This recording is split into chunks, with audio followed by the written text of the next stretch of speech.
अब आप तो न्यूज नेशन वाले हैं और हम नेशन फर्स्ट वाले हैं, तो हम तो नेशन फर्स्ट के लिए काम करने वाले लोग हैं। बाबा साहब आम्बेडकर जिसने संविधान को बहुत बड़ी ताकत दी, हमने उनके पंचतीर्थ बनाई है। भारत के कोटि कोटि नागरिकों की आस्थाओं को जूते मारे गए, अपमानित किया गया, उनको अपने नसीब पर छोड़ दिया गया।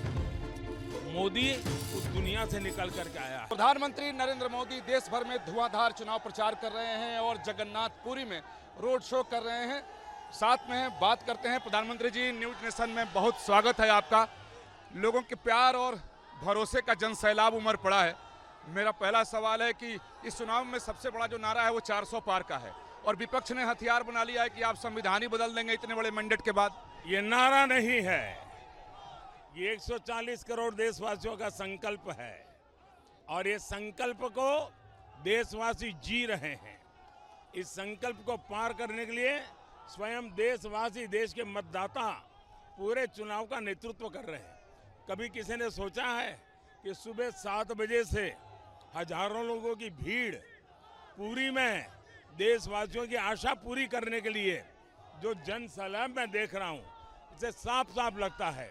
और जब आप तो न्यूज नेशन वाले हैं और हम नेशन फर्स्ट वाले हैं, तो हम तो नेशन फर्स्ट के लिए काम करने वाले लोग हैं। मेरा सवाल है कि पिछले 10 वर्षों में देश का आर्थिक उन्नयन हुआ है, राजनीतिक परिस्थिति बदली है और एक धार्मिक पुनर्जागरण सा देखने को मिल रहा है कि राम मंदिर बना, काशी कॉरिडोर, महाकाल कॉरिडोर, बाबा केदार का निर्माण।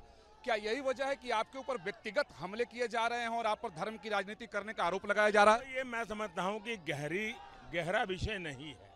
ऐसे ऊपर चलना आप लोग या तो जो भी लोग बात करते हैं कर रहे हैं। सरदार वल्लभ भाई पटेल ने जिसने देश को एक किया, हमने दुनिया का सबसे बड़ा स्टैच्यू बनाया, स्टैच्यू ऑफ यूनिटी। बाबा साहब आम्बेडकर जिसने संविधान को बहुत बड़ी ताकत दी, हमने उनके पंचतीर्थ बनाई है।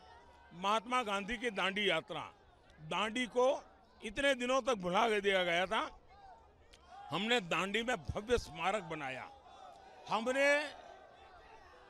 बाबा साहब आम्बेडकर के पंचतीर्थ बनाए।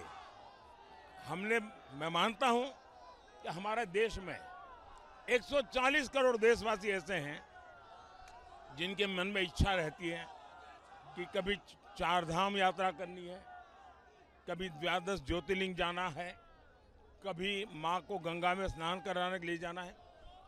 ये भारत के नागरिकों के हक है कि उनको व्यवस्था मिले।